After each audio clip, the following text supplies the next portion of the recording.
Baada ya kukamilika kwa msimu wa mwaka 2025-26, Marcus Rashford ameaga rasmi Barcelona kwa ujumbe wa hisia aliochapisha kupitia ukurasa wake wa Instagram.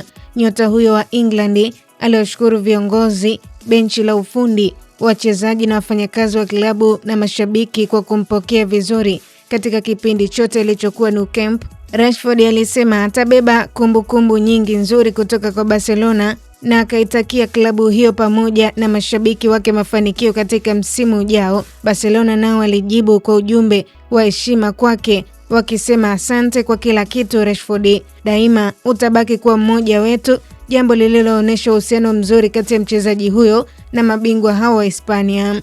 Rashford alijiunga na Barcelona kwa mkopo wa msimu mmoja akitokea Manchester United, huku makubaliano ya kujumuisha kipengele cha kumnunua moja kwa moja baada ya msimu kumalizika. Akiwa chini ya kocha Hans Flick, alitoa mchango mkubwa katika safu ya ushambuliaji na kusaidia timu kutoa mataji ya ndani ya Hispania. Hata hivyo, pamoja na kiwango chake kizuri, Barcelona waliamua kutomnunua moja kwa moja kutokana na maamuzi ya kiufundi na mipango ya usajili wa wachezaji wengine. Hivyo mkataba wa mkopo ukafika mwisho. Kutokana na uamuzi huo, Rashford amerejea rasmi Manchester United, klabu iliyomlea tangu akiwa mtoto na ambayo bado ana mkataba nayo. Hata hivyo, kurejea kwake Old Trafford hakujamaliza mjadala kuhusu mustakabali wake, kwani taarifa mbalimbali kutoka vyombo vya habari England zinaeleza kuwa nafasi yake ndani ya kikosi bado haijawa wazi. Ripoti zinaonyesha kuwa Manchester United itafanya tathmini ya hali yake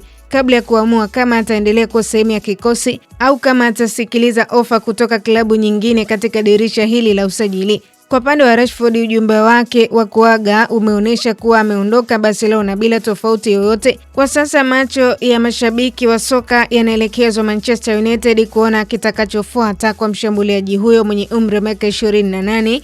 Ingawa amerejea rasmi Old Trafford baada ya mkopo wake kumalizika, mustakabali wake bado unaendelea kujadiliwa, huku baadhi ya ripoti zikieleza kuwa anaweza kubaki kupigania nafasi yake au kuhamia klabu nyingine ikiwa ofa inayofaa itawasilishwa. Kilicho wazi ni kwamba safari yake Barcelona imefungwa kwa heshima na shukrani, huku kurasa mpya wa maisha yake ya soka ukitarajiwa kuanza ndani ya siku zijazo.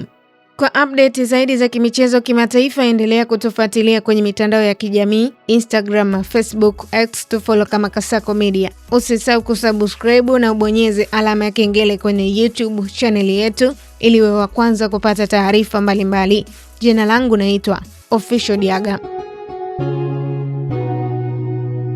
Kasako Media, tunaangazia maisha, tunaandika kesho.